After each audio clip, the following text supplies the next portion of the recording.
نحمده ونصلي على رسوله الكريم اما بعد اعوذ باللہ من الشیطان الرجیم بسم اللہ الرحمن الرحیم تلک الرسل فضلنا بعضهم على بعض۔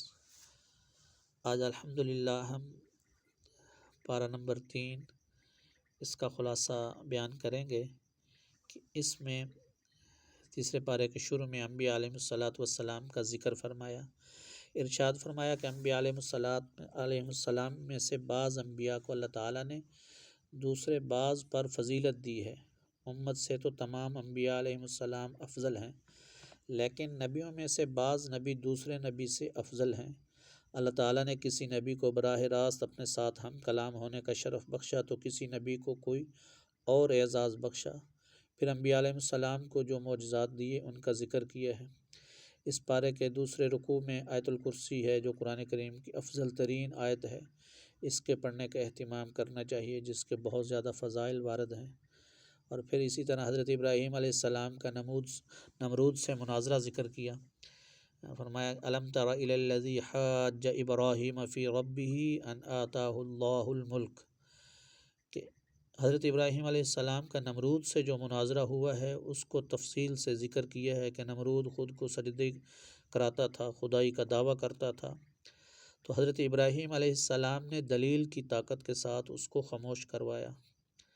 مناظرہ کرنا گناہ نہیں، یہ بات ذہن نشین فرما لیں۔ جس طرح دین کا کام تصنیف ہے، تبلیغ ہے، دعوت ہے، جہاد ہے، واعظ و نصیحت ہے، امامت ہے، خطابت ہے، اسی طرح مناظرہ بھی دین کا حصہ ہے۔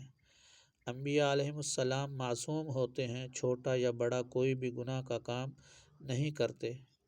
اگر مناظرہ کرنا گناہ ہوتا تو ابراہیم علیہ السلام کبھی بھی اس کو نہ کرتے۔ حضرت عزیر علیہ السلام کا پھر واقعہ او کالذی مر علی قریۃ وہی خاویۃ علی عروشها، کہ حضرت عزیر علیہ السلام کا ایک تباہ شدہ بستی سے گزر ہوا تو ان کے دل میں خیال آیا کہ اللہ تعالیٰ انہیں دوبارہ کیسے زندہ فرمائیں گے۔ تو اللہ تعالیٰ نے حضرت عزیر علیہ السلام پر 100 سال تک موت کو طاری کیا، پھر انہیں دوبارہ زندہ کیا۔ پھر اسی طرح انفاق فی سبیل اللہ کی مثال ہے کہ مثل الذین ينفقون اموالهم فی سبیل اللہ کمثل حبۃ انبتت 7 سنابل، کہ اللہ تعالیٰ کے راستے میں خرچ کرنے والوں کے لیے اجر کو ایک مثال سے سمجھایا کہ کسان زمین میں ایک دانہ بوتا ہے، اس سے 7 بالیاں اگتی ہیں، ہر بالی میں 100 دانے ہوتے ہیں، تو کسان ایک دانہ خرچ کر کے 700 دانے حاصل کرتا ہے۔ یہی حال اس شخص کا ہے جو اللہ تعالیٰ کے راستے میں 1 روپیہ خرچ کر کے سینکڑوں نیکیاں کما لیتا ہے۔ پھر اسی بارے میں سود کی حرمت کا بیان ہے کہ احل اللہ البیع وحرم الربا فإن لم تفعلوا فاذنوا بحرب من اللہ ورسولہ۔ سود کی حرمت کو بیان فرمایا کہ سود پر جہاں اور وعیدیں ہیں وہاں اہم ترین وعید یہ ہے کہ اللہ تعالیٰ نے سود خور کے ساتھ اعلان جنگ کیے ہے، اور جنگ کا ضابطہ یہ ہے کہ جس سے جنگ ہوتی ہے ایک فریق اس کی سب سے قیمتی چیز کو تباہ و برباد کرتا ہے، اور اللہ تعالیٰ کے یہاں سب سے قیمتی چیز ایمان ہے۔ سود خور جب سود کو حلال سمجھتا ہے تو ایمان ختم ہو جاتا ہے، اور حرام سمجھ کر کھاتا ہے اور اس پر مداومت کرتا ہے تو یہ توبہ نہیں کرتا تو بھی خدشہ ہے کہ ایمان کہیں ختم ہی نہ ہو جائے۔ اس لیے سود سے بچنا بہت ضروری ہے، اور سود کا 1 روپیہ کھانا اپنی ماں سے 70 مرتبہ بدفعلی کرنے سے بڑا جرم ہے۔ اللہ تعالیٰ ہم سب کی اس سے حفاظت فرمائے۔ اور پھر مالی معاملات کا بیان ہے کہ یا ایھا الذین آمنوا اذا تداینتم بدین الی اجل مسمی فاکتبوا۔ قرآن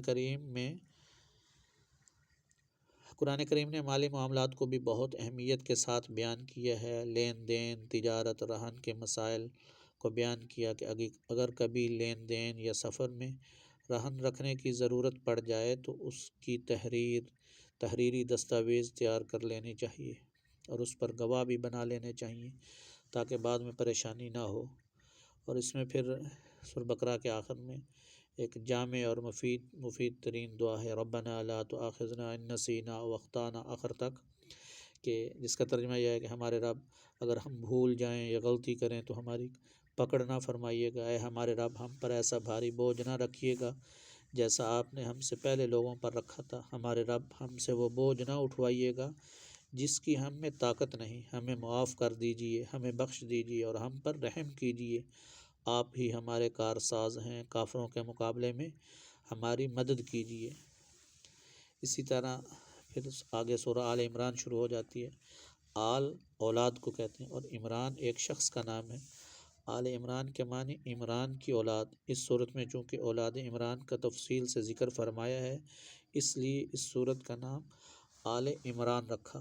اور پھر اس میں ایک واقعہ ہے کہ عیسائیوں کے وفد کی خدمت نبوی میں صلی اللہ علیہ وسلم میں آمد کہ فرمایا هو الذی انزل علیک الکتاب منہ آیات محکمات ہن ام الکتاب واخر متشابہات۔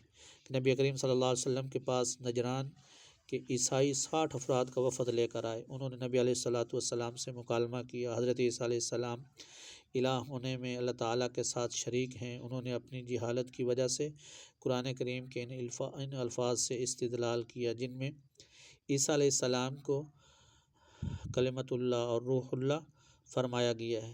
عیسائیوں کو ناز تھا کہ ہمارے یہاں شاعری بہت ہے، تو انہوں نے اپنا شاعر کھڑا کیا۔ اس کے مقابلے میں نبی علیہ السلام نے حضرت حسان بن ثابت رضی اللہ عنہ کو کھڑا کیا، تو ان کا جو شاعر تھا وہ شکست کھا گیا۔ ان کو خطابت پر ناز تھا تو انہوں نے اپنا خطیب کھڑا کیا۔ نبی علیہ السلام نے ان کے مقابلے میں حضرت ثابت بن قیس رضی اللہ عنہ کو کھڑا کیا، تو ان کا خطیب بھی شکست کھا گیا۔ پھر جب دلائل کی باری آئی تو خود نبی علیہ السلام نے دلائل سے توحید خداوندی کو ثابت کر کے ان کے عقیدہ تثلیث کی تردید فرمائی۔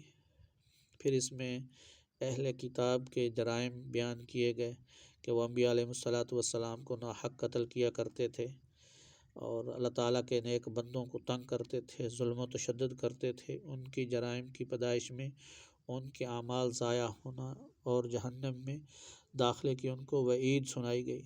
پھر دوسری جگہ کفار کو دوست نہ بنانے کے بارے میں آیت مبارکہ ہے کہ لا يتخذ المؤمنون الکافرین اولیاء من دون المؤمنین، کہ ہمیں حکم دیا کہ ان کے ساتھ قلبی تعلقات، دوستی اور محبت قائم نہ کرو۔ یہ بات ہمیشہ یاد رکھیں کہ قلبی محبت جسے موالات کہتے ہیں کفار کے ساتھ جائز نہیں۔ اور اسی طرح پھر اس میں 3 بڑے واقعات، اہم واقعات بیان کیے گئے۔ حضرت مریم کی والدہ کا ذکر ہے۔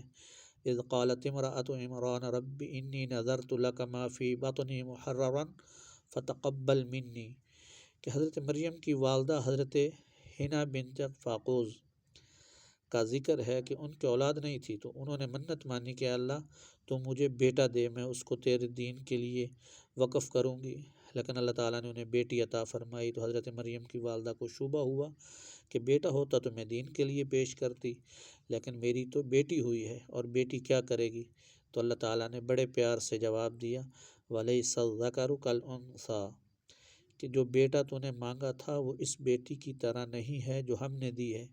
بس اوقات دینی معاملات میں بیٹیاں بیٹوں سے بھی بڑھ جاتی ہیں۔ بیٹیاں اللہ تعالیٰ کی رحمت ہیں، اس لیے بیٹی کی پیدائش پر خوش ہونا چاہیے۔